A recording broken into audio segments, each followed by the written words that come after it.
we're just waiting the countdown. Can you hear me all right? I can hear you great. Perfect. My wife tells me I got to be louder up here because, see, I hear you, but I don't. That's true. We got to. Can you hear me back here?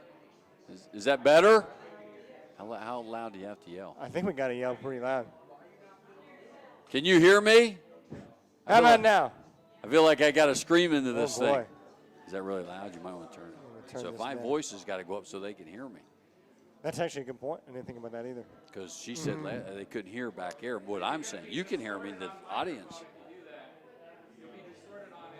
Right. I'm turning it down. Yeah. All right, we're starting the intro now.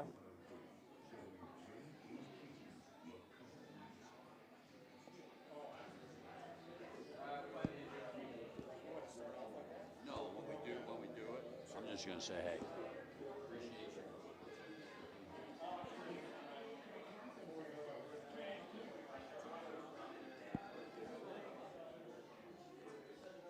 Great crowd. That's the way it ought to be. It's like game day all over again. It is. Huh? 20 years today. Tough news here. Jose Fernandez. That's hard to believe, isn't it? That's sad news. I'll tell you, when we come back and we're in commercial, I woke up to text messages like, wow, like Jose Fernandez. And I figured, like, what, did I miss his start yesterday? Like, you know, with him, like, that's what your first thought is. It wasn't him passing away. We give a shout out too. We got a number of players back here that come out. So I'm a little bit lost on who all these guys are. These are high school or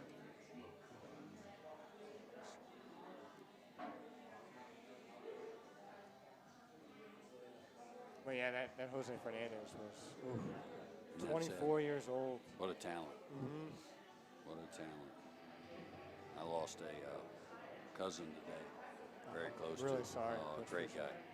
Great guy. But, you know, by God's intervention, he put me at Richmond for 2 years. That's where he lived. We spent more time together. He's older than me. He's closer, actually, much older than me. But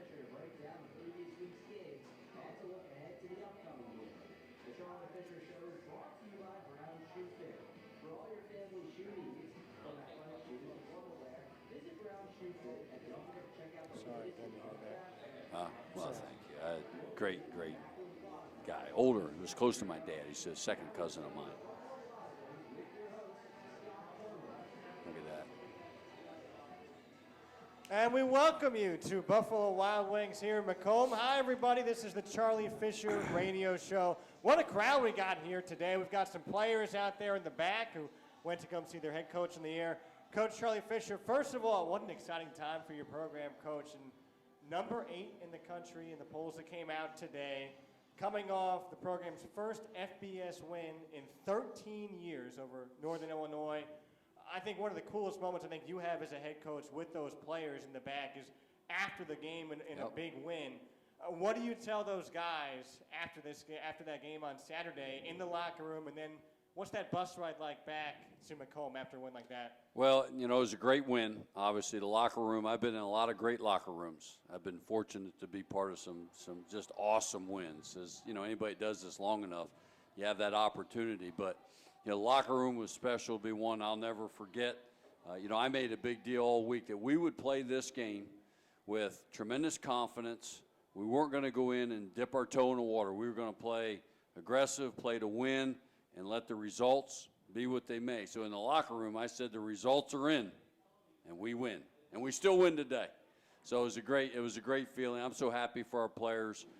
Just, you know, that's what coaching's all about, to see the excitement in their eyes, to see them be able to have. That's what sports are all about. It's what competition is all about.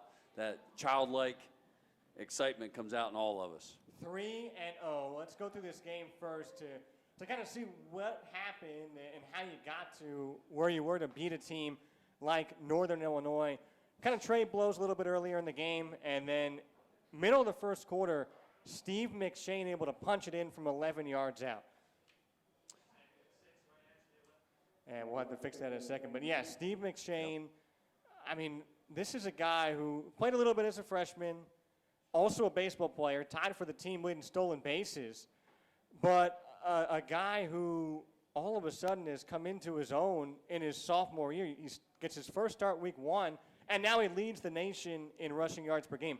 How do you explain what he has done the first 3 games of the season for a guy who did show glimpses, but now to do what he's done so far this year? Well, you know, in my opinion, for Stevie Mack, he's a lot like the young man we had at Richmond, Jacoby Green. Reminds me a lot of him. Probably a little more top-end speed at the end, but a lot like him, extremely elusive and tough. And my personal opinion is I think this offense really fits him. Downhill running game, and, you know, he's been tremendous. He can make you miss. And there's many more people now. When you look at that first drive and the big play by Joe Borsellino, who really just kind of set up, you know, us for what he was going to do that day and just the way we were going to play, and then what Steve did to finish the drive there and the blocking by our offensive line, I thought we set the tone on the first defensive series and then on the second drive of the game that, hey, we can play with you guys. We're confident enough to do it. We prepared to win. We prepared with great confidence, and now we're going to play that way. Here's that touchdown. 2nd and 6, right hash of the 11. I formation, handoff McShane, off tackle right, breaks a tackle, inside the 5, diving to the end zone, touchdown Leathernecks! Steve McShane from 11 yards out makes 3 Huskies miss. Western Illinois goes right down the field for an 80-yard drive. 6-0 Leathernecks, 6:52 to go in the first quarter. So you go from that, you mentioned the way you want to play. Obviously, I think running the football any week for your offense is very, very important. It gets to 14-0 on this Jamie Gilmore 1-yard run on 4th down, which proved to be a really crucial play in the grand scope of things on Saturday. Goal line formation, literally no wide receivers. Gilmore is the deep back, 3rd and goal, right hash of the 1. Hand off Gilmore, right up the gut, trying to dive for the end zone. He is in! Touchdown, Leathernecks! The second effort from Gilmore, and Western leads 13-0 with 60 seconds to go in the first. So 4th down and goal. I mean, take me through what goes into that call to have Jamie Gilmore in the game, a guy who's proving himself, like a Steve McShane, is a really, really valuable running back. What goes into that call to go up 14-0? Yeah, to me, it's all about playing to win, and we were right there on the doorstep, so we've been knocking them back. And, Jamie's a young man that I recruited when I was at Miami, Ohio for a year, so I knew about Jamie. You know, first of all, he's a great kid. He's got a great attitude. He's worked hard. He's battled a hamstring here for the last 3 weeks. But he's just like all our guys. You know, they work hard. They wait for their opportunity. And he came in. He's been a nice compliment along with Demo to Steve McShane. And it was a great run. You know, there's a lot of bodies packed up inside there. And he found his way into the end zone. And, we got up 2 scores, and that was huge. When you're playing an FBS team and a program that's as good as Northern Illinois is, I mean, there's 6 programs in America with more wins than the Huskies since 2010. So you're talking about Alabama, Michigan State, Oregon, et cetera. How important is going up 14-0, you mentioned, to give your guys the confidence that you could play with a team like that? Well, when you start out fast, it gives you a lot of great confidence. And you could just tell, I mean, I really had a good feeling going into the game about, number one, I knew how hard our guys prepared. I knew how confident they were. Now you got to go prove it. And we played that way. And I told them there's no way we're coming here without playing to win. We're going to win this game. And we'll let the results, when they come in, be what they may. But we're not going here to be tentative. We wanted to attack them. We made some big plays early in the game, throwing the football to Lance and to Joey. And, Steve McShane was hot running the ball. And, you could just tell we had a look in our eye. And when we gained some even more confidence, our guys knew they could do it. You get that confidence by going up 28-7 at one point. Sean McGuire had a quarterback sneak for a touchdown, also on 4th down. That 28-7 score from Isaiah LeSure was really interesting, I thought, because at the end of the first half, he made a nice catch running an underneath route. You're thinking, well, all right, if he can get out of bounds here, maybe we have a chance for a long field goal. What does it say to you as a head coach? You're managing these young players, talented guys like Zeke LeSure, that, he made a mistake. He stayed in bounds. The half ended. That he was able to come back later in the game and score a touchdown that proved to be pivotal for this victory. Right. Let me tell you about Zeke LeSure. I said this in preseason camp. I said this guy is primed for a breakout season. He had a great summer. Our players back here in the room can tell you that he's worked hard. He had an outstanding camp. He's a great kid to be around. He likes to win. He works hard. And, he made a mistake. And, it's that simple. But, through mistakes is how we all learn. I didn't coach a perfect game by any means. That's part of competition. And we all learn from each opportunity. He learned a lot right there. And, he just lost track of the time. We couldn't get back, get lined up. Certainly we lost 2 opportunities there. We were down inside the 10 or 15 twice. So we went to halftime. That always hurts when you're there. But I tell you, our players in the locker room were saying, Coach, we got this. We're good. They calm me down. Trust me. And, it's a comforting feeling when your players say, hey, Coach, we got it. We're going to be okay. Because at the end, they play the game. They win the game. They're the guys out there doing it. And you could just tell the confidence they had in their eyes and in their voice. As a coach, when you're working with those guys and they've got some smiles back there in the back table when you say that, when you got here to Macomb last year to now, do you see a more confident team on the practice field and on the field during games? When I came here, when I took the job, I knew there were good players here, and you don't, till you get to know your players and spend time with them. But when I came the very first meeting, I could absolutely sense that this team was hungry for more. They'd gotten a taste of the playoffs. They wanted more. And then from the get-go, when you put them in there, and we worked hard in the offseason. They know that. We had a grueling offseason. We were out there, I think, for 8 weeks in the morning doing workouts and then their lifting schedule. So it was basically about 4 or 5 days a week. We were grinding it out. But every time they came out there to work hard and really give me their best effort and our staff. And when a team does that, you can tell if they're vested and if they're invested in what you're doing. And they have been. They have been, and they're hungry to win. They want to prove that they can do this. It's really interesting. All the guys we've talked about so far are underclassmen, which, gives you an idea of how talented this team really is. But Sean McGuire, Zeke LaShore, Steve McShane, all those guys are young. A guy who came up with a huge play in the second half was Steve Mercado, who wasn't here last year. He's a newcomer, a diving interception off a batted ball. He's a guy who transferred from Lafayette. What can you tell us about Steve and what he did to really help preserve that lead late in the ballgame? Well, I brought in a number of transfers. And, I consider our locker room, that is sacred ground. I'm not going to just bring anybody in there. I want good kids. And Steve, he's a Pennsylvania. He was at Lafayette, so I'm a Pennsylvania guy, so I had a soft spot for that. But, Steve was a very talented player at Lafayette. Had an injury last year. The Patriot League doesn't allow them to play their 5th year, so he was looking for a home. He'd spent some time in Chicago growing up, and they reached out to us. And from my time at Penn State, I knew some of their coaches. Every one of them put the stamp of approval on Steve. Thought he was a heck of a player, great kid. He has done nothing but fit in from day one. And when he made his recruiting trip, Jamie Gilmore, Tony Harper, our players, Mick Nelson, is he back here? I don't know if he's back here, but those guys, all of them said, Coach, these are good guys. They'll fit in what we're doing. What do you do, obviously, with these young players? You're trying to teach them the college game and the college level and what your expectations are. With transfers like a Mercado and a Gilmore, they pretty much know that already. What do you do to teach them the Western Illinois way now to get them ingrained with your program? Well, the bottom line is they got to buy in. It's always about, to me, it's always about the team. And team is always first. It doesn't matter who you are. There's 100 different personalities. I get that. But at the end of the day, if you don't put the team first, and I've told the team many times, I've told them in the locker room, winning is so much more than X's and O's. And when you got a good locker room, it doesn't mean everything's perfect. Teams, families, whatever. You got problems you work through always. But we got a great group of kids. They work hard together. And when you got a unique chemistry in the locker room, and guys got each other's back, you have such a trust when you walk on the field together because you know how hard it is to earn a win.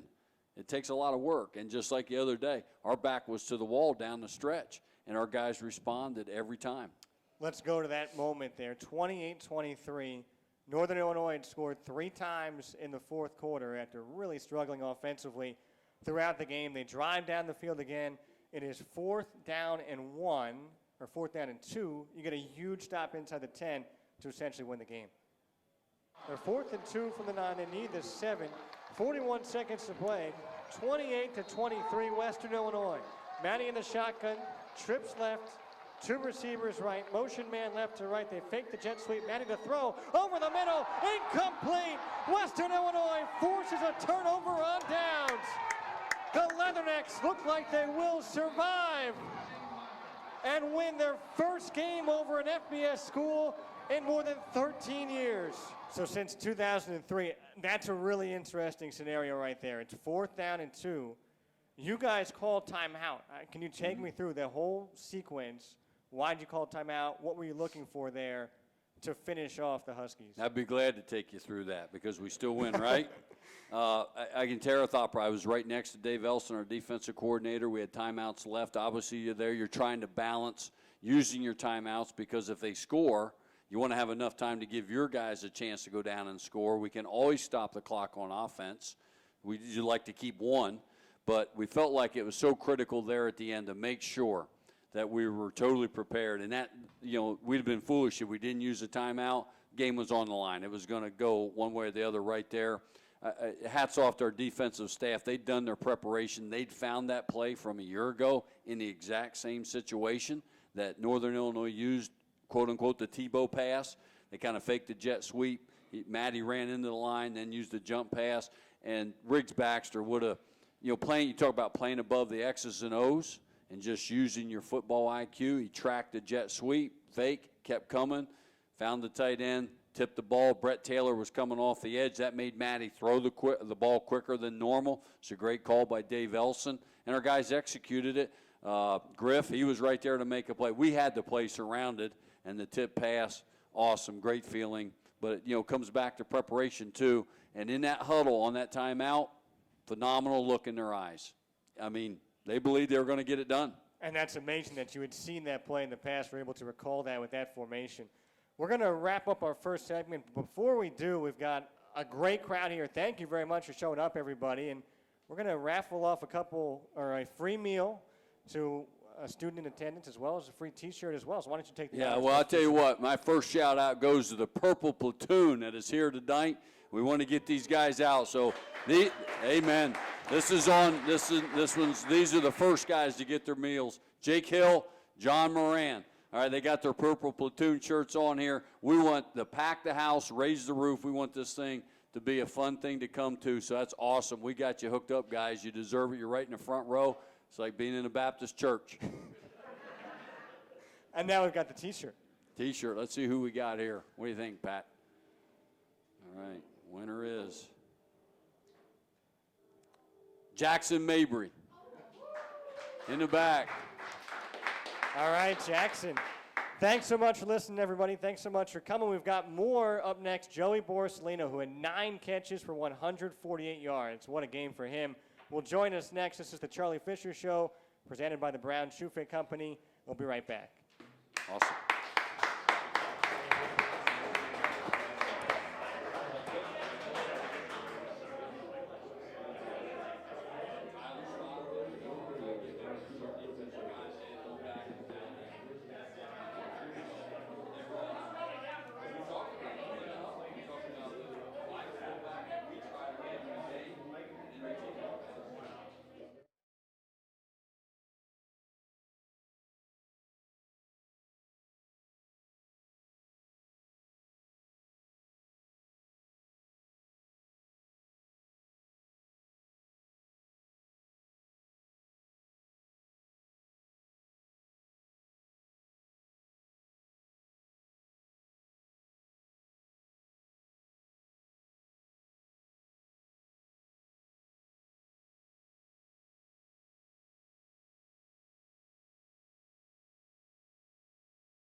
148 yards, kind of more of the same for you.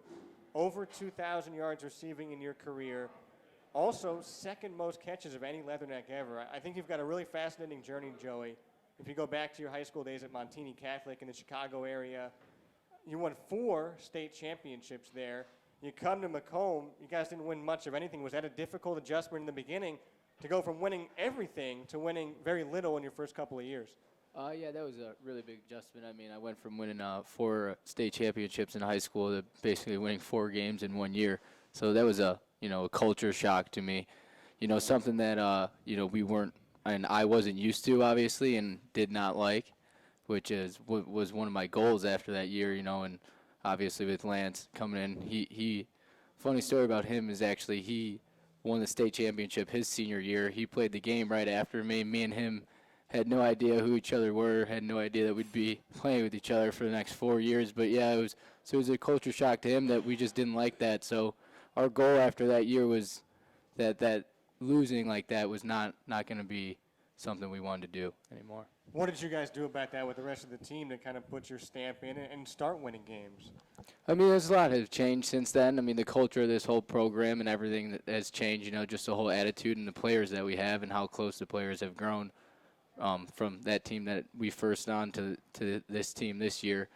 We just, after that year, it was a very difficult year for us. I mean, me and Lance actually had many serious talks about it, how that wasn't fun for us and something we weren't used to, obviously. And, we've just grown every year as a team. And, I mean, I think a big thing about winning is how close the team is. And, I mean, this team this year is the closest team probably I've ever been a part of.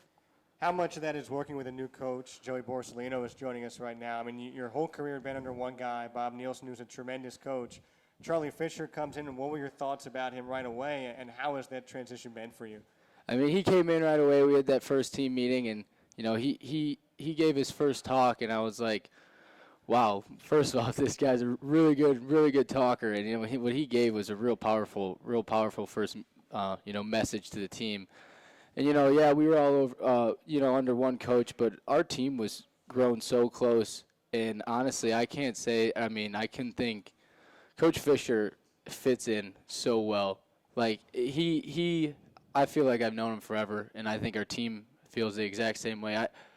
What he's done here in such a short period of time and how he's grown and fit into this brotherhood that we've been building for 4 years, I mean, it's pretty amazing to me. And me and all the team, we could not be happier with the coach that we got.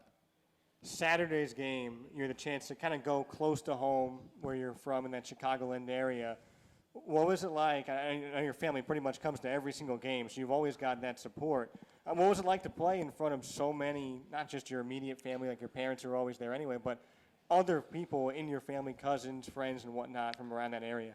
I mean, it was awesome. I mean, yeah, I come from a really large family. My mom called me the week before the game and was like, I'm going to need like 50 tickets. And I was like, Ma, I don't think I could get that many. But, I mean, that's a great feeling. I mean, I grew up about 50 minutes from there. So for all of them to be able to come out there and, watch us get a win over a team like that, I mean, it was a very special moment for me and a game that I'll definitely remember for the rest of my life.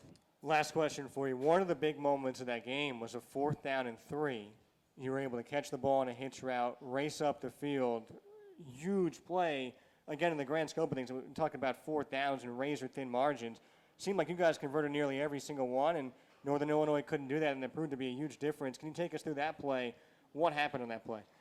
They just called the play, and we practice, really hard. Coach Fisher, makes that a point so that when we come into the game, we're not worried. When they called that play, it was just something that we've ran in practice multiple times. It wasn't a crazy play. It's one of our bread and butter plays that we run a lot, and I just ran my route, and Sean McGuire put the ball in a perfect spot. Because they always say as a quarterback, put the ball on the shoulder you want the receiver to turn to, and I did, and that just happened to make that corner miss me.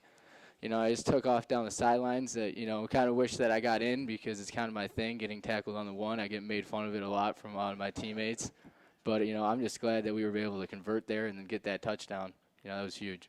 Joey Borsellino, ladies and gentlemen, second all-time in Leatherneck history in catches. Thank you very much for your time. Charlie Fisher will join us next. This is the Charlie Fisher Show, presented by the Brown Shoe Fit Company.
.30 at Buffalo Wild Wings in Macomb. This is a great crowd here today. Thanks again, everybody, for coming.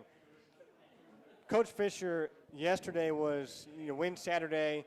Normally you like to enjoy it. Yesterday, the day in sports was not really one to enjoy between what happened with Jose Fernandez, Arnold Palmer, and in particular, even at a lesser extent, guys losing their jobs like Les Miles and whatnot.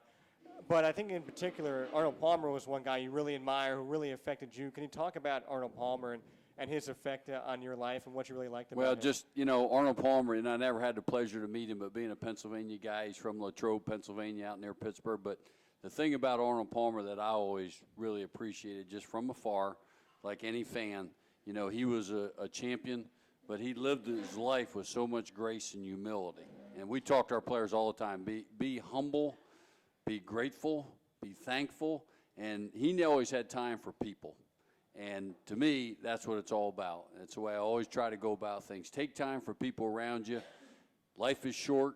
Live it one day at a time. You see that with Jose Fernandez. What an awesome talent taken from us way too soon. And, we all lost yesterday with the passing of those two guys at different ages, different spectrums of their life. But for me, Arnold Palmer and what he meant to the sports world, the first true businessman that crossed over from sports. Also a record holder in terms of flying a private plane around the world, 57 hours, which is pretty darn cool. So he was a guy who stepped out in all capacities, not just golf, which I think is pretty fascinating as well.